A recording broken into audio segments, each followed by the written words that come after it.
Warwick. The uncaged wrath of Zorn. Warwick is a monster who hunts the grey alleys of Zorn. Transformed by agonizing experiments, his body is fused with an intricate system of chambers and pumps, machinery filling his veins with alchemical rage. Bursting out of the shadows, he preys upon those criminals who terrorize the city's depths. Warwick is drawn to blood, and driven mad by its scent. None who spill it can escape him. Though many think of Warwick as no more than a beast, buried beneath the fury lies the mind of a man, a gangster who put down his blade and took up a new name to live a better life. But no matter how hard he tried to move on, he could never escape the sins of his past. Memories of that time come to Warwick in flashes before they're inevitably lost, replaced by searing echoes of the days he spent strapped to a table in Singed's lab, the mad chemist's face looming above him. His world a haze of pain, Warwick could not recall how he fell into Singed's grasp, and even struggled to remember a time before the suffering began. The scientist patiently carved into him, installing pumps and hoses to inject chemicals into his veins, seeking what an alchemist always seeks, transmutation. Singed would reveal his subject's true nature, the deadly beast hidden within a good man. The chemicals pumped into Warwick's veins boosted his healing, allowing Singed to gradually and painfully reshape the man. When his hand was severed in the course of the experiment, Singed was able to reattach it, augmenting it with powerful, pneumatic claws, and bringing Warwick ever closer to his true potential. A chemical chamber was installed on Warwick's back and integrated with his nervous system. Whenever he felt rage, or hate, or fear, it would drive liquid fury deeper into his veins, fully awakening the beast within. He was forced to endure it all, every cut of the mad chemist's scalpel. Pain, Singed assured his subject, was necessary. It would prove to be the great catalyst of his transformation. Though the chemicals enabled Warwick's body to heal through most of the physical damage, his mind was shattered by the unending agony. Warwick struggled to recall a single memory from his past. All he could see was blood.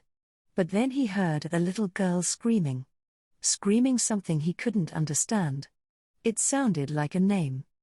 He'd already forgotten his. He sensed that was for the best. Pain soon overwhelmed all other thoughts. Blood was the only thing left.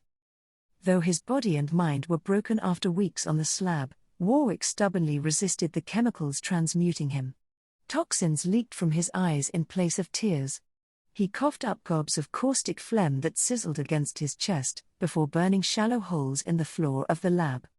Restrained against the cold steel of the table, Warwick writhed in agony for hours on end, until his body finally gave out.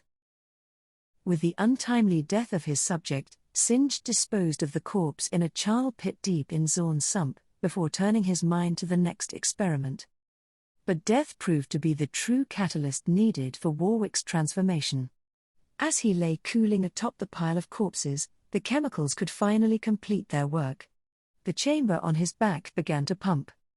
His body contorted unnaturally, bones bending and snapping, teeth growing, sinews tearing and then healing with a faint alchemical glow, dead flesh replaced by something new and powerful.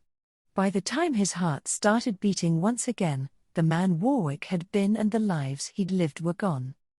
He awoke to hunger. Everything hurt. Only one thing mattered. He needed blood. First, it was the blood of a nearby sump scrapper, rooting through the charnel pile.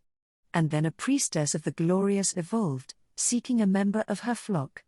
Then a pilt of an apprentice taking a shortcut, and a filter-faced merchant avoiding a gang, and a dram dealer, and a tallyman, and a chempunk.